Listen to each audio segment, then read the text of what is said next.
So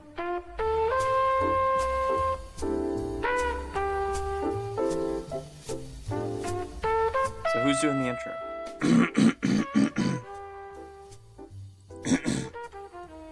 Welcome to the Brothers Craft Time Sharing Hour, a podcast of Korea. I'm your brother host Dan, and I'm, as always, by my brother host Jeff. How you doing, Jeff? No, scratch that. Fucking scratch that. There was an and I slurred my words. So that gives away that I've been drinking. We can first thing in the morning. We can do another one.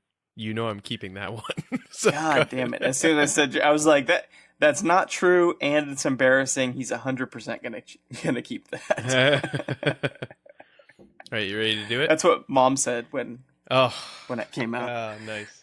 Yeah. Go ahead, do another one.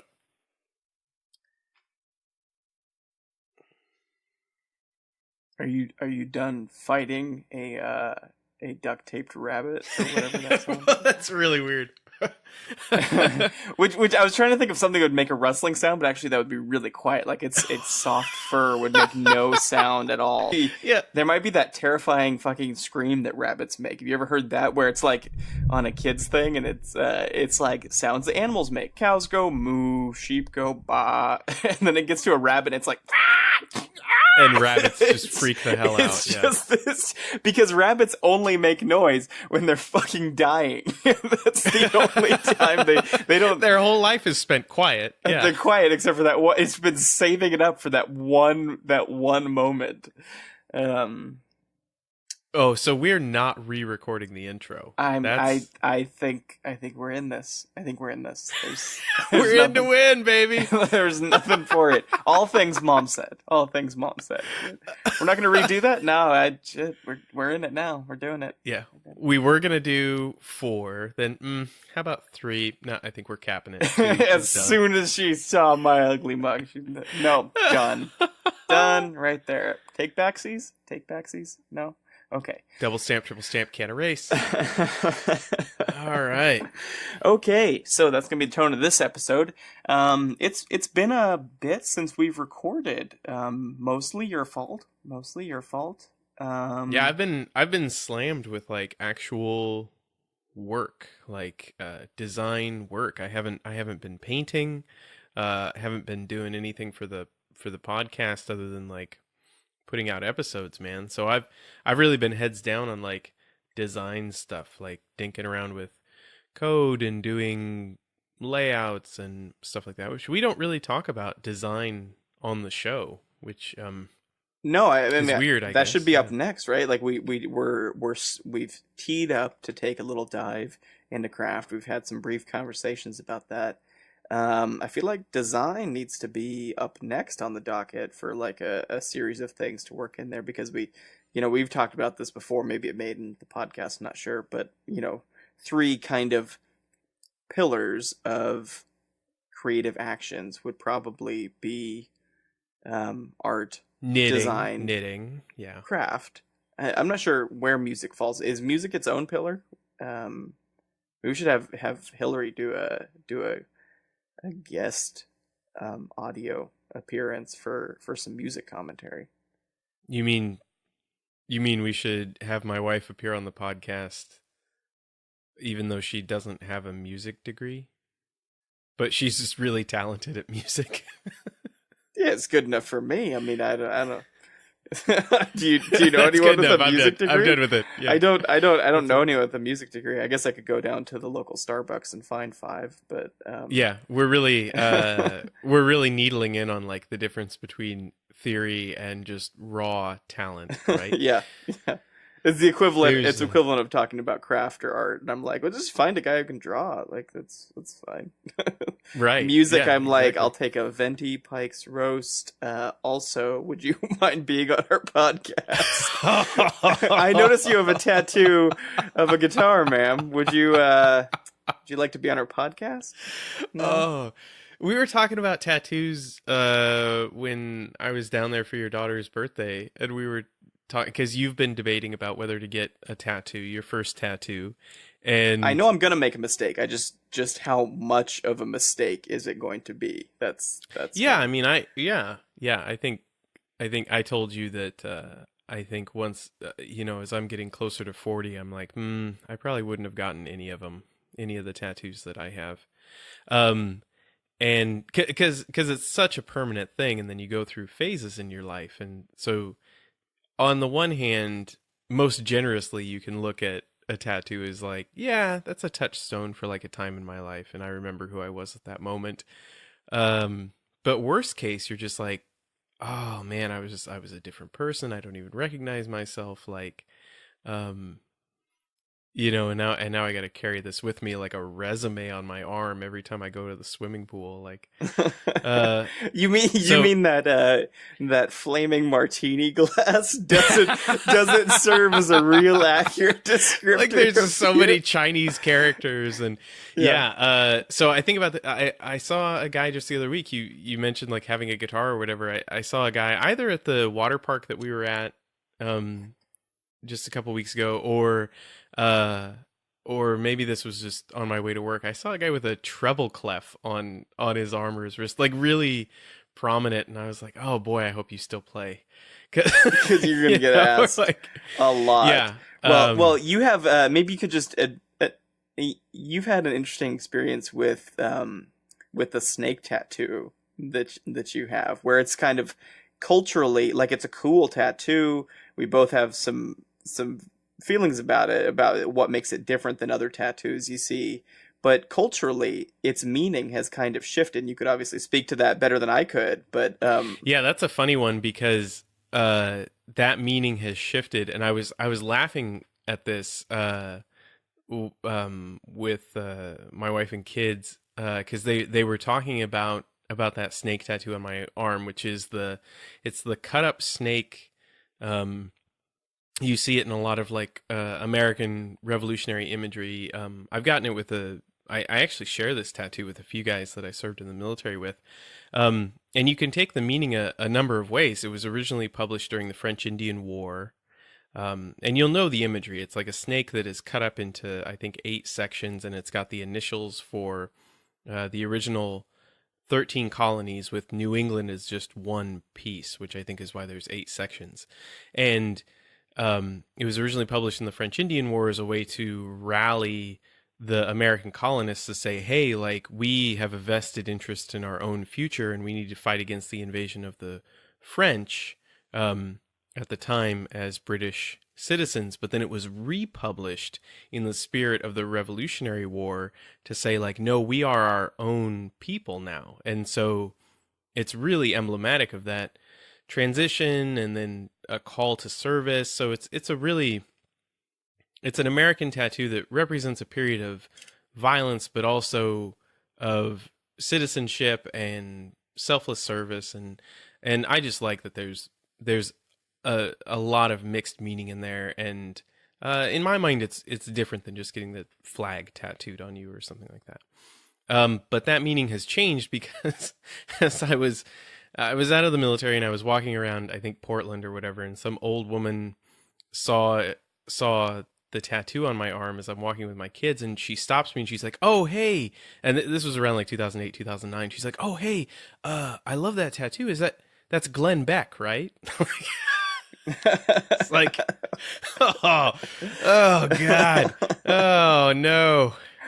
Oh, man. Yeah, so it had become kind of appropriated by, was that just Glenn Beck, or like Tea Party kind of it was total Tea Party. Don't tread on me kind of thing. Yeah, total Tea Party 8 principles or whatever crap that Glenn Beck was really pushing at that time. I mean, this was like the height of the Tea Party movement. Yeah. But it's funny too how that meaning has changed, because I originally got that tattoo towards the end of my military career, and it was like, hey, this is about like the common citizen rising up to defend and serve their fellow citizens. And of course, like, it was weird to get that at a time that I was really getting jaded about what military service meant in the context of how the Iraq War had shaken out, and and so now you got to contend with all of this. I'll be generous. Intellectual baggage that's there's some cognitive dissonance, and you got to unpack all that if someone wants to have a conversation about it, or the alternative is a certain percentage, probably a hefty one, given, people's attention span to current events versus long-term history. There's a heavy percentage of people who just assume, oh, he really likes Glenn Beck. Yeah. Which, to Real be Tea fair, Party guy. you do. Yeah. You do. Oh, love it. Absolutely love it. Yeah. Love it. Love it. No, Yes. I think it's about symbolism, right? And how the meaning of symbols changes over time, which was my original warning or caveat to getting a tattoo. The other thing is that they're really commonplace now. Tattoos generally. Tattoos generally are really commonplace. They're pretty openly accepted in the workplace. And I've just seen that change in my lifetime. That it used to be like, whoa, it's really hard to get a job if you've got a tattoo that somebody can see, and you're really relegating yourself. Now, it's sort of expected that somebody will have one. Yeah. I remember when you first got a tattoo, and you got one pretty early. You were pretty young, early 20s, or even, were you still a teenager? Were you still 18, 19, maybe? I think it was like 19. And I remember, I feel like mom or dad's concerns or comments were, what if you ever want to get a job? Just a job. Which was crazy because this tattoo was like on my chest. Yeah, right. This tattoo was like on my chest or my shoulder. Right. That's a very narrow spectrum of jobs where you're going to be shirtless, but they're also going to have scruples about what is drawn on your body. Right. Exactly. And in those kind of jobs, they usually cover it with makeup, or usually that they don't care what kind of tattoo you have, right? I guess lifeguard at a child's wading pool. Maybe that's the job you couldn't get. They'd be like, flaming martini glass, a little mature for the kids.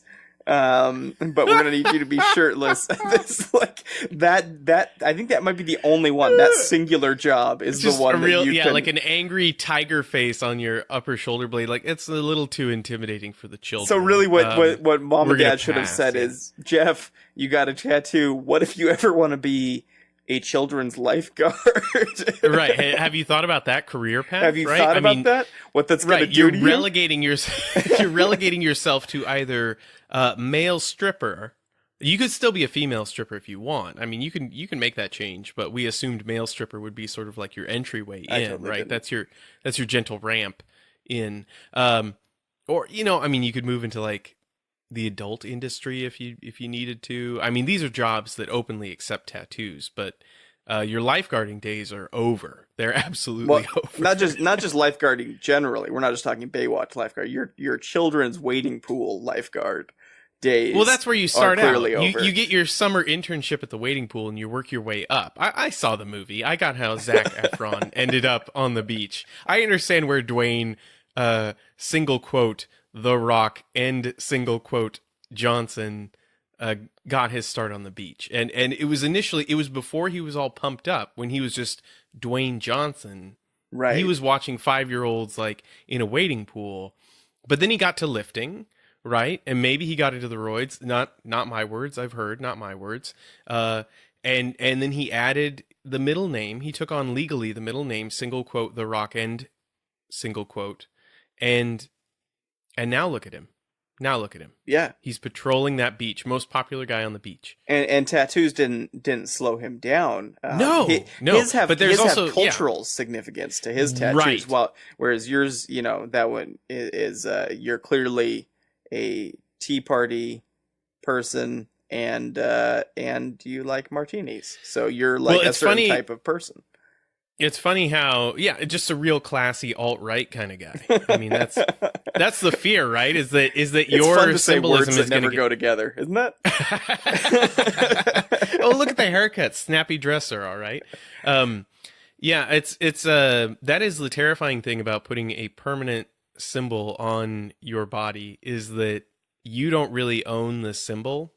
And its meaning will change over time, and you never know how that's going to be. The symbol don't from care. You. The symbol's going to change. The symbol doesn't care. Anyway. No, it's also funny too how. So what I had said before, that I was laughing about it with my wife and kids in the car because the kids had mentioned that tattoo and we're talking about it, and like our toddler has really taken note and talks about the snake and all that. So anyway, the point is that I was laughing about it, that how like as a soldier, it had this meaning of like service and like the original heritage of like the common person coming to defense and all that. And I like that idea of selfless service and getting wrapped up in that identity.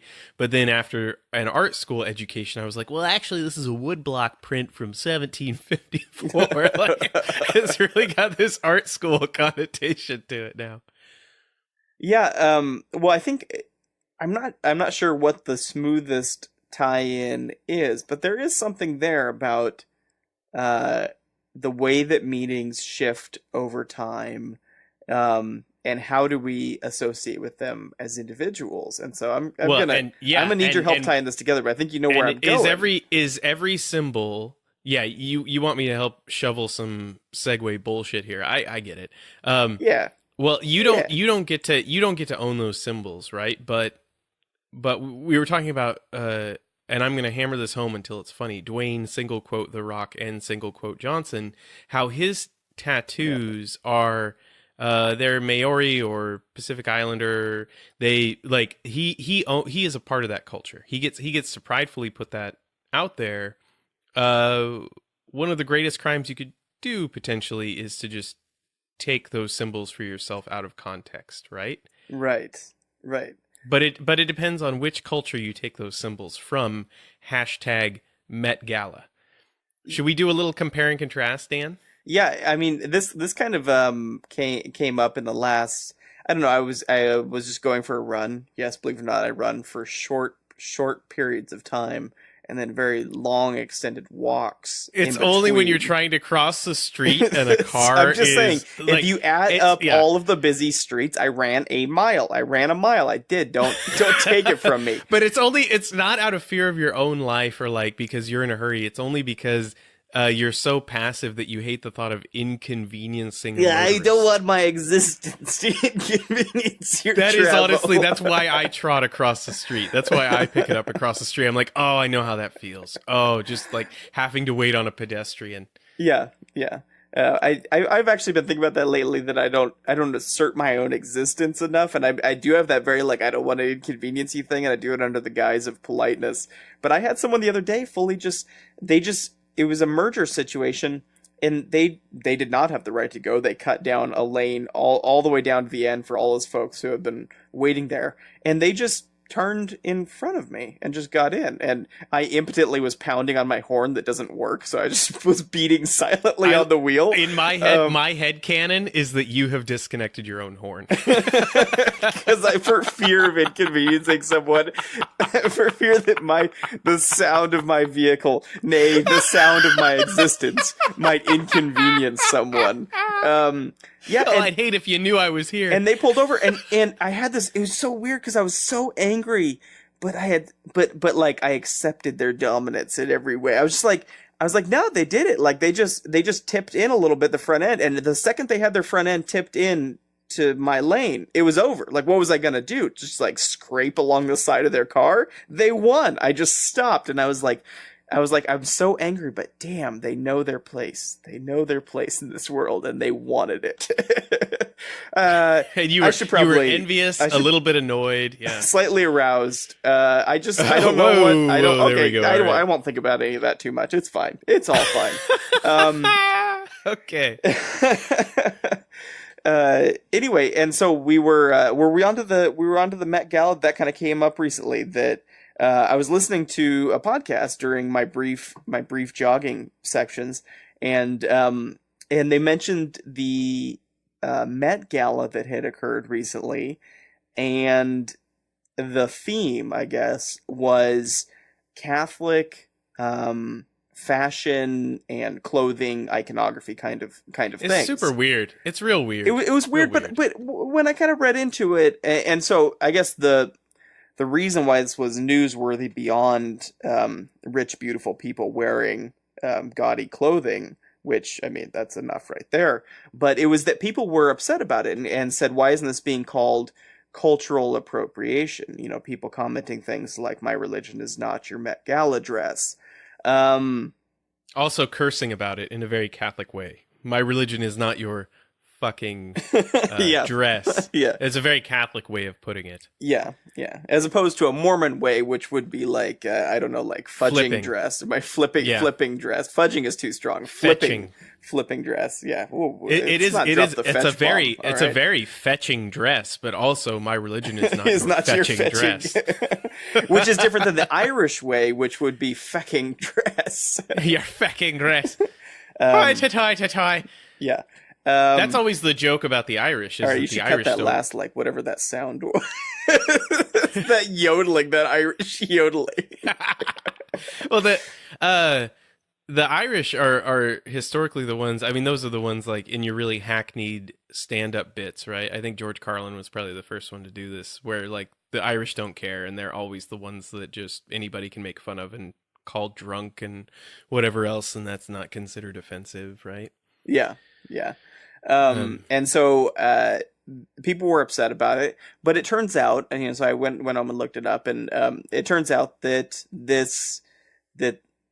the people putting on the fashion show at the Met got permission from the Catholic Church, and the Catholic Church actually sent over sacred aprons and stuff and cloaks. I don't know the names of any of these things. They sent over The Mormons need to bust open the temple doors, man. Like, come on. Yeah, let's all get some Green aprons let's get for some everybody. Leaf aprons for everybody. We'll all be throwing up our secret grips. Yeah. Did you just say secret grips? Secret grips or whatever. Yeah, and so the interesting thing was, and so there was this nice conversation going on about like, what is cultural appropriation? Is this cultural appropriation when the power structure? So I'll just outline some of the main reasons why people were saying it was not, which is that cultural appropriation generally happens or is most insidious when it is a group in power appropriating the cultural iconography of a minority group. Basically a group that does not have access to that power or dissemination of information. And so it's taking their things, using it for oftentimes a superficial purpose without giving any credit or power or privilege to that group. And in this case, this was the Met Gala getting permission from the Catholic Church endorsing this. And so this whole conversation about cultural appropriation, I thought it might be interesting to bring up, and I texted it to you very recently before the podcast, because we had mentioned in one of our other news bits that the Catholic Church had the brilliant idea that, hey, we used to do art stuff. That was like our thing, and then You guys remember the chapel? and Do you remember the chapel? before the kids? It's we a pretty did big deal. art stuff. Yeah, and so I thought, this is interesting because here's the Catholic Church actually doing this. And I feel like maybe I have to eat my own words a little bit because I didn't think that they would be able to, in a way. You know, one of my critiques was that you have to take this history, this long religious history the Catholic Church has, and you have to kind of make something new out of it. Because the piece we were talking about was just kind of a creation narrative, which, you know, everyone's heard. It's not really making it relevant to everyday life. And this was making it relevant to everyday life because it's saying, they were talking about like what influence has this mega powerful religion had on just the clothes and the way that we associate with power and things like that. And so like Rihanna's wearing the pontiff robes and stuff like that, and freaking killing it, I might add. And so like what does that do to kind of wrap it into an everyday thing instead of just keeping it in the Vatican City? So I don't know. Jump in any time. What do you have for thoughts? We have a contrasting example of cultural appropriation, but let's see if there's anything else to unpack there first. Yeah. I mean, I obviously have a personal bias here, where, like the tweet that you sent me from this unapologetic. How does she describe herself? Unapologetic Latina Trump supporter, Irma Hinojosa or whatever. Her tweet that my religion is not your fucking Met Gala dress, and she's got a picture of all of these beautiful celebrities wearing Catholic iconography. Like, I don't know, man. Like, it was endorsed, as you said. Also, yeah, I mentioned my personal bias. Like, I just found it really kind of gross. Like, I find it gross, to be honest. What, right? the wearing of the clothes or the outrage? Yes. The conceit the conceit of the thing, right? That this organization systematically abuses or abused children and covered it up, like they are engaged in really odd financial maneuverings.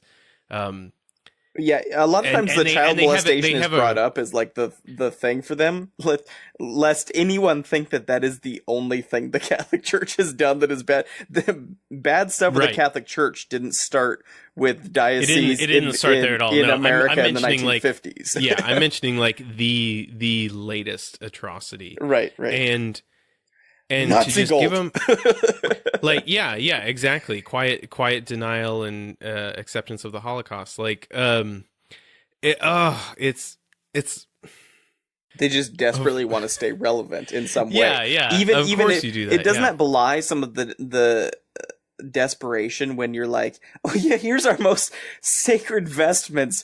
Put them on Rihanna. Yeah, like please, exactly. we still exist. I swear. You know. Also any of the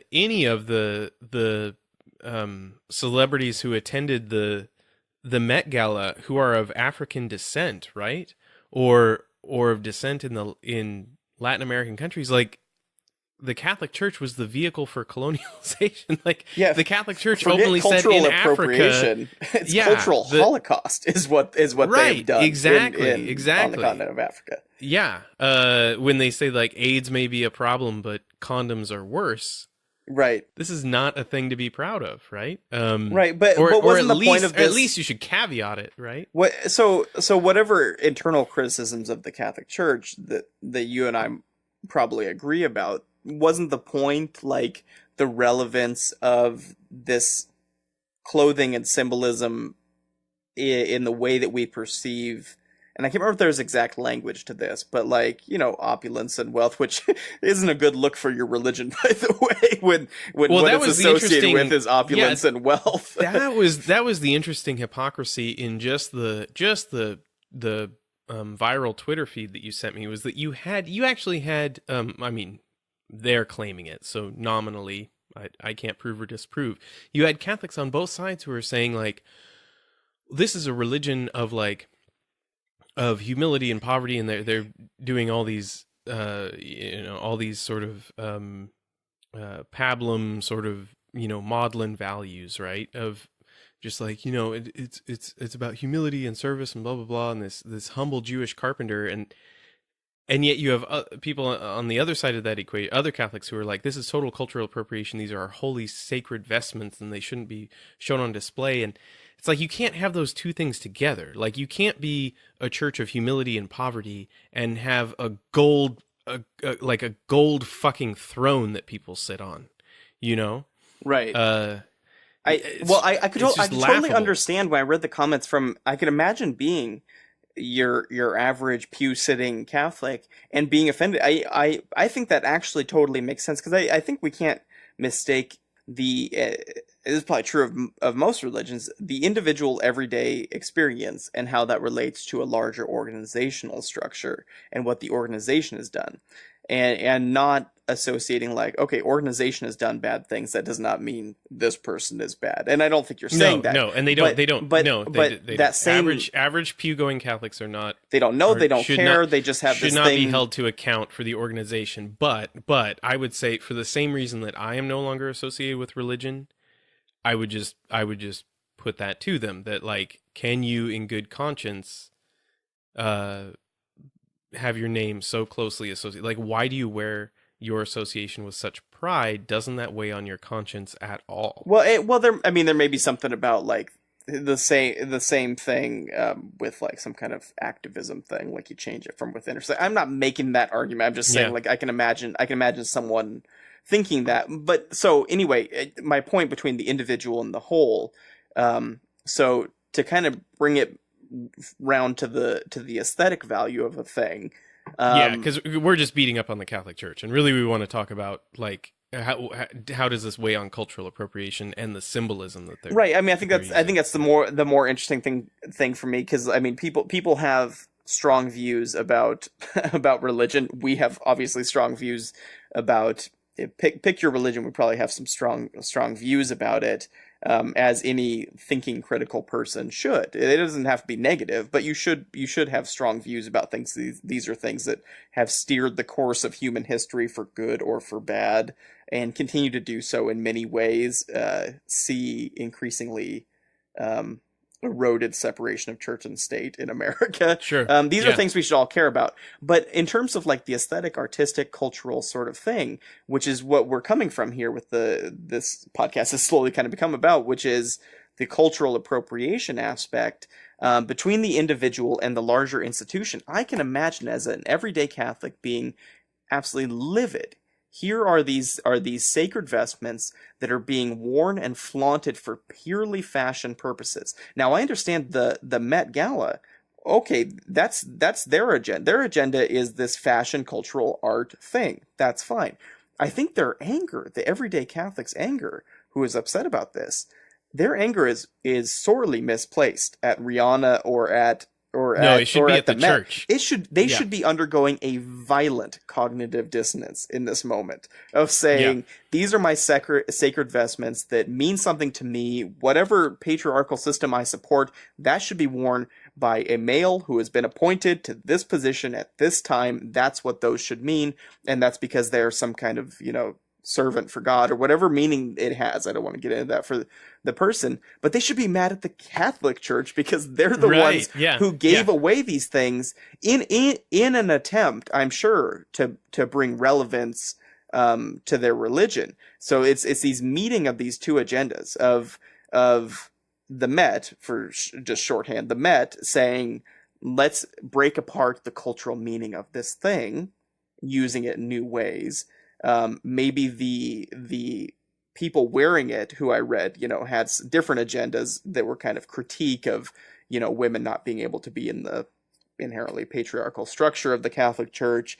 There's critique of that. Catholic Church wants to have their message out there more, just be relevant more. And then you have the everyday Catholic. And so it's a meeting of all these different meanings of this symbolism.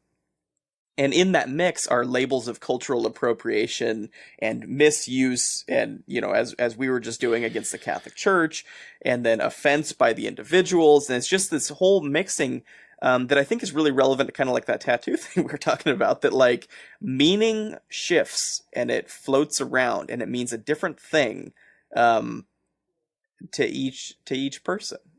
So I don't know. I don't know where I want to go from there with that. Well, I think it's really quick and flippant and easy to say that this is cultural appropriation, simply because if you take a really let me wait for that phone to finish ringing. I can't hear it. No, but it's going to be picked up on my mic. Could you hear my zipper when I zipped up my pants? I can't remember. It'll probably be on your end, not on mine. Okay. Okay, so if you have a really simple definition of cultural appropriation, just a surface definition that is, I'm not part of that culture, and I use their symbols. I wear their clothes, or I do their hand gestures, or whatever, and I take that on myself. That's cultural appropriation, right? If that is your surface level definition, then yeah, of course, you're like, oh, this Met Gala thing is total cultural appropriation. If we contrast that to get a little better definition of what cultural appropriation is, if you contrast that with what happened a couple weeks ago in Salt Lake with this high school girl at prom wearing a traditionally Chinese dress, or at least Chinese inspired dress, to her prom, and posting these photos on Twitter and getting a whole bunch of backlash that says, hey, this, she's a very Caucasian girl. I didn't think she was. I thought she said somewhere that she was Pacific Islander, or a portion of her family is. Well, she may claim that, but in the photos that she's posted, she's clearly not Chinese. And so people called her out on it, said like, hey, you shouldn't be wearing that dress. Which is maybe, and they called her out in a, mind you, she's a minor, and they called her out in a very polite and age appropriate way. Oh wait, no, they didn't. No, They they were didn't. really, yeah, there were some These adults really awful just comments. Yeah. just slaughtered her. Right. And she actually makes no apologies for it. At least at the time that I read it. But so slamming her for just wearing the dress was, in my opinion, probably a bit too strident, and we can talk about that. But it was the photograph where she does this sort of traditional, like, it might come from Chinese opera, this pose with the hands together and sort of kneeling, crouching, Yeah. and sort of bending your body to one side. I don't know what it's actually called, but you see it, right? Like, they probably did it in Mulan or something like that. Let's cite another piece of cultural appropriation for that. And that, I think, is the one where people really got their hackles up, because it's like, okay, it's one thing to wear the dress as, like, I appreciate the aesthetics of this object, right? This craft item. But now I'm taking this other thing that I have no context for and have presumably never done before in my life for any justification. And the only reason I'm doing that is because I'm wearing the dress, right? And that, I think, is probably where, if you're going to get upset at somebody, I don't know, we would have to tease it out, but for my personal barometer, that's where I side with the critics a little more. Just because, like, at that point, it could be seen that you're just sort of making fun of that culture. Yeah, I think I struggle with this one because I feel like scale has something to do with this. So, like, the severity of the response, yeah, it was overwhelmingly negative for a kid, you know. And then I mean, kids do stupid things. They teach kids like they get tattoos. She did a stupid thing. You know, she did an insensitive thing. She says, "Oh, I didn't mean any harm by it." I just think that maybe I think no, I don't think she meant any harm by it. I have a tough time because the vitriol. I have to separate, like, I dislike the online vitriol that's going on. Was she wrong? Yes, she was wrong. Is it cultural appropriation, or is it just in poor taste? Why was she wrong, though? I mean, we should start there. Why is it wrong? I think is it wrong to wear the dress, or is it wrong to do the pose, or? I think it's just, I mean, just for the obvious that it's not her culture, and it's kind of doing these things that aren't her. I think it's maybe the venue. It's probably the thing. As I'm breaking it down here in my head, going through the motions and wearing the dress, I don't see that as being necessarily bad, unless it has some sort of distinction where this should only be performed at a certain location at a certain time, which I didn't get the sense that this was. It was more just like she was partaking of, like, a cultural thing that was not her culture.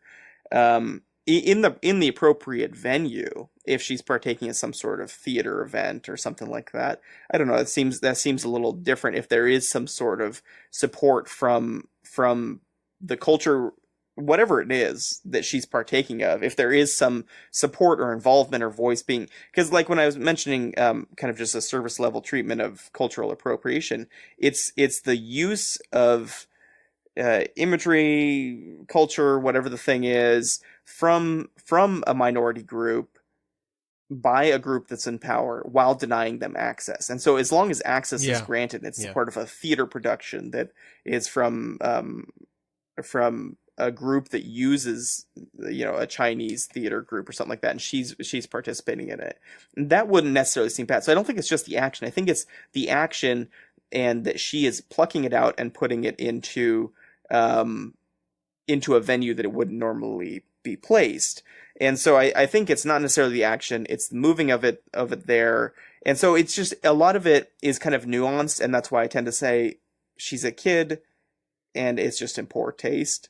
It's different than a larger institution taking it. It's different than, like, when Disney made a Halloween costume for Maui, from the Moana movie, with the Maori tattoos. That is different, because that's a more amplified, you know, powerful institution plucking out this stuff.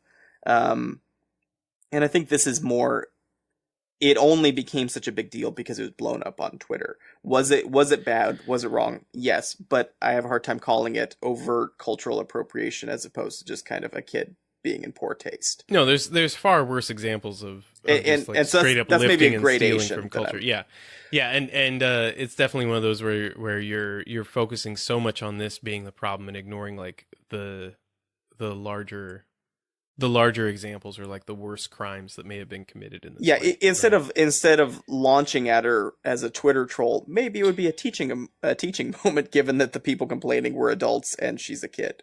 Maybe it would be a teaching thing. So some of that critique is just the appropriateness of Twitter. And there's a silly responses to it that are like, oh well, I had General Tso's chicken last night, so I've engaged in cultural appropriation, which was a comment actually made on the Catholic dress feed that you had sent me, which I had to laugh at because General Tso's chicken was invented in San Francisco. It's not, but anyway, yeah, and that's another one of those things where like, how much can you atomize a thing before, like, yeah, you can be really pedantic about it because we do live in a multicultural thing. That very thing that you're throwing your vitriol into that computer is just a giant amalgamation of appropriation. And so I think we have to treat some of this with a gradation and a sense of like the actual context, which, bringing it back to the Catholic Met Gala thing, that's where for me the most interesting thing is that as far as I could tell, the anger wasn't being directed from Catholics towards the Catholic Church. It was which towards blows the my Met, mind. which is really, really surprising because the person crazy. who literally sold it out to the Met, maybe not financially sold it, but whatever. So it sold it in the currency of social value. How about that? Yeah. The criticism you sent me from this Irma Hinojosa character is that well, the Pope didn't get a say. It was just one cardinal. Blah blah blah. I'm like, wow, you're getting into some weird bureaucratic technicality. Again, that's an inside conversation y'all should probably be having. You guys should really have and question why you give 10% of your income to them. Like maybe that's a conversation to have, right? Like if this is what they do with it. Yeah. Anyway, so to make the Salt Lake City high school girl example analogous to the Met, right? To help contrast the two, it's not like the Chinese Cultural Commission asked this girl's prom if everybody could wear a Chinese dress, and then a whole bunch of Chinese Americans were like, what the hell is up with this prom? Like, what on earth, Right. And it's not like that at all. So. And there probably is a slight distinction between the General Tso's chicken and even if it wasn't invented in San Francisco, the dress is that one fucking tasty. One is fucking tasty. One of them you're putting on you as an identity, which I specifically speaking about the chicken. I'm not talking about one of them I slather over my body as an identity. The other is a dress. So there's probably an identity element going on there. And